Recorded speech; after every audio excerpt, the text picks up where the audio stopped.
Francisco de Quevedo.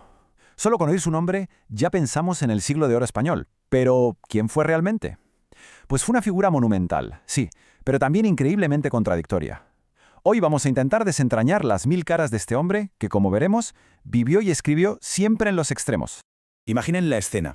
Nació rodeado de los lujos de la corte, codeándose con los más poderosos de su tiempo.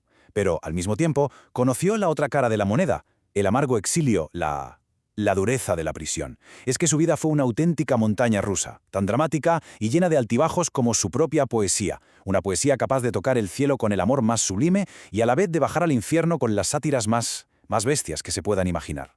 Y esta frase, de un estudioso de su obra, lo resume todo a la perfección. No es pues uno, sino varios Quevedos. Y es que esa es la clave para entenderle. No podemos hablar de un Quevedo, no.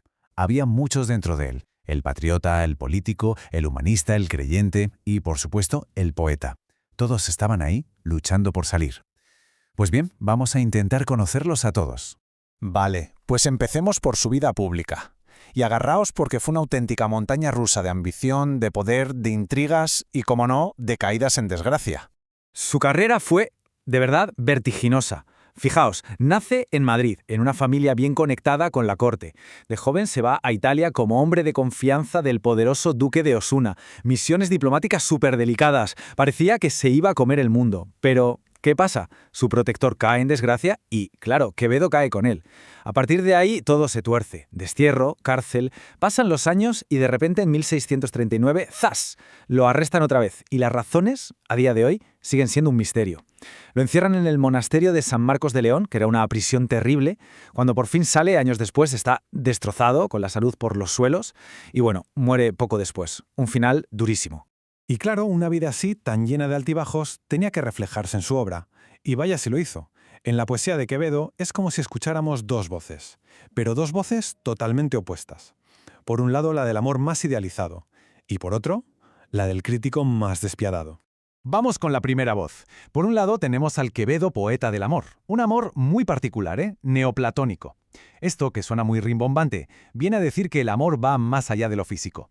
Siguiendo la moda de la época, la tradición de Petrarca, le dedica un montón de poemas a una mujer, Lisi, una amada idealizada, inalcanzable.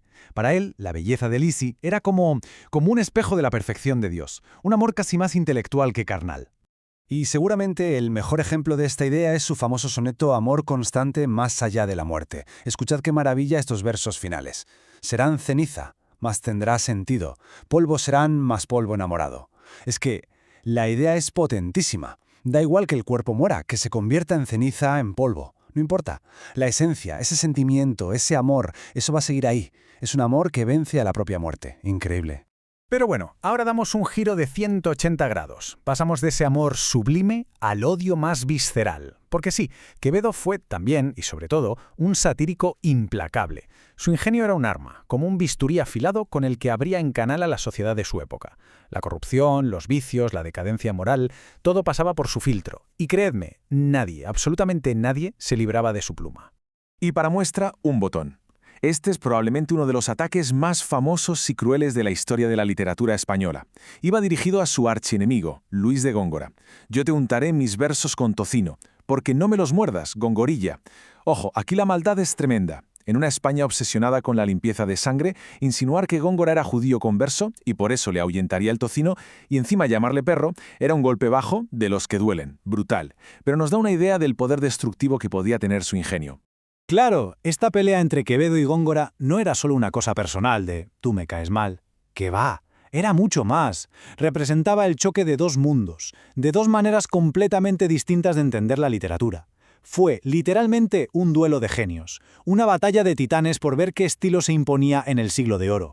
Vamos a ver la diferencia, que es la clave de todo. Por un lado, Quevedo y su estilo, el conceptismo. Para él, lo que importa es la idea, el concepto. Es como un juego de ingenio, decir lo máximo posible con las mínimas palabras, el contenido por encima de todo.